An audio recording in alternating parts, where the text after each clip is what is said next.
massa, momen, dan pusat massa.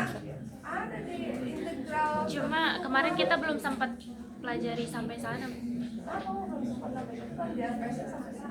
Karena pertemuannya mungkin belum cukup. Massa, momen, dan pusat massa. Cuma fungsinya itu adalah fungsi satu pengubah karena dia aplikasi dari integral tentu. Kalau integral tentu itu pasti fungsinya fungsi satu pengubah. Nah, sekarang di sini fungsinya itu fungsi dua pengubah karena kita berhubungan dengan integral lipat dua. Jadi dia kita lihat di sini.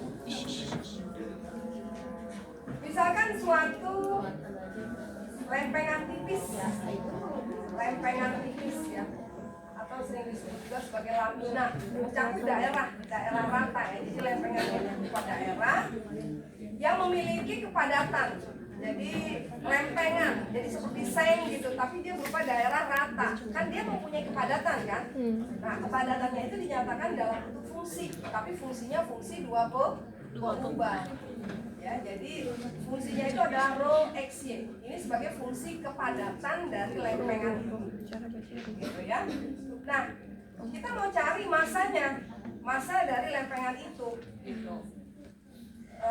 Lempengan itu sering juga disebut bahasa matematiknya itu namanya lamina.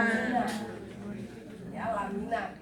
Nah, massa dari lamina itu adalah integral lipat 2 dari fungsi kepadatannya. Jadi ini kan fungsi kepadatannya dinyatakan dalam bentuk rho xy. Nah, integral lipat 2 dari fungsi rho xy atas daerah R, seberapa luasnya lempengan itu gitu. Kan dia kalau kita punya seng ya, kepadatannya tentu berbeda-beda gitu di setiap titik. Tapi kan dia ada sampai sengnya itu berapa sih ukurannya gitu kan? Ukurannya itu misalkan lebarnya 2 meter, panjangnya 4 meter gitu kan.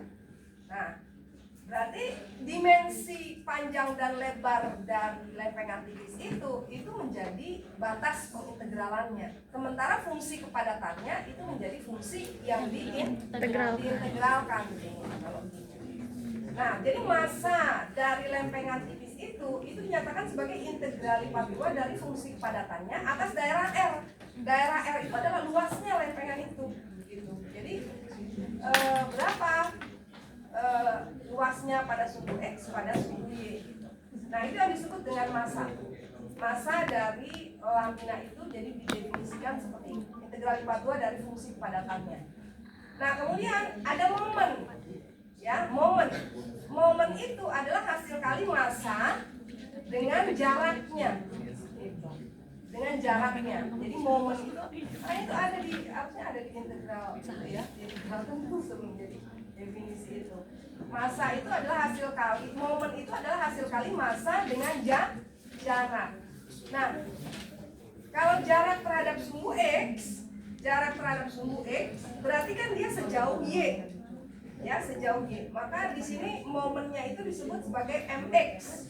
Momen terhadap sumbu X. Kalau momen terhadap sumbu Y itu disebut my gitu ya. Jadi misalkan kita punya gini suatu lempengan tipis. Nah, ini kepadatannya itu ditentukan dari rho xy gitu. Ya. Nah, kemudian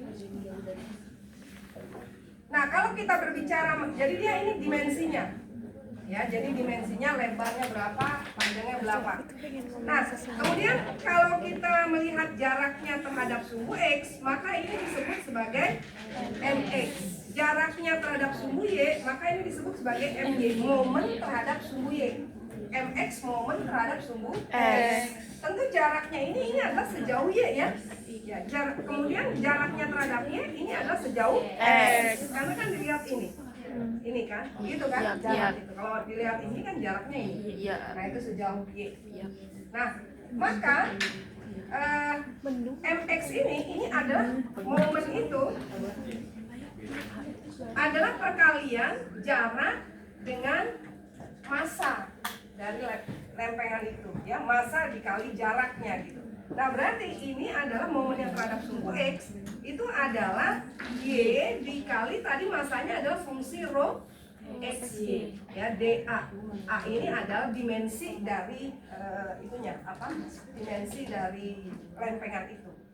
Gitu. Ini kan besar R-nya berapa ukurannya. Ya. Nah, ini adalah momen terhadap sumbu X. Jadi hasil kali jaraknya sejauh Y dengan massa. Lalu momen terhadap sumbu Y. Nah, momen terhadap sumbu Y itu adalah jarak. Jaraknya terhadap sumbu Y adalah sejauh X. Jadi X dikali rho XY. DA ya, atas dimensi R-nya. Nah, jadi ini ya. Itu momen terhadap sumbu Y. Nah, kemudian sekarang lempengan itu dia mempunyai pusat massa atau disebut juga dengan titik berat. Jadi pada lempengan ini titik beratnya ada di mana sih? Gitu. Oh, titik beratnya itu ada di titik X, Y. Titik berat itu bisa dikatakan juga sebagai titik keseimbangan gitu. Ya, titik berat dari lempengan ini di X, Y. Nah, sekarang berarti pusat massa itu adalah titik X, Y, di mana X-nya ini itu adalah sama dengan momen terhadap sumbu Y dibagi dengan massa. Ya. Kemudian Y bar-nya Y-nya itu adalah momen terhadap sumbu X dikali dengan massanya. Nah, jadi ini sama saja seperti integral lipat 2. Kali ini adalah X rho XY dA atas R dibagi dengan massanya, atau massa itu bisa kita keluarkan jadi seper M. Kemudian ini adalah juga integral dari jaraknya terhadap sumbu Y. Jaraknya terhadap sumbu X itu adalah sejauh Y. Berarti adalah Y rho XY dA dibagi dengan massa, atau massanya bisa keluarkan menjadi seper M. Ini. Nah, jadi inilah pusat massanya yang ditentukan oleh integral lipat 2 seperti ini. Jadi pusat massa itu adalah titik X, Y, yaitu hasil dari momen dengan massa ya, baik X maupun Y. Sekarang kita lihat ya, contoh. Tentukan massa lamina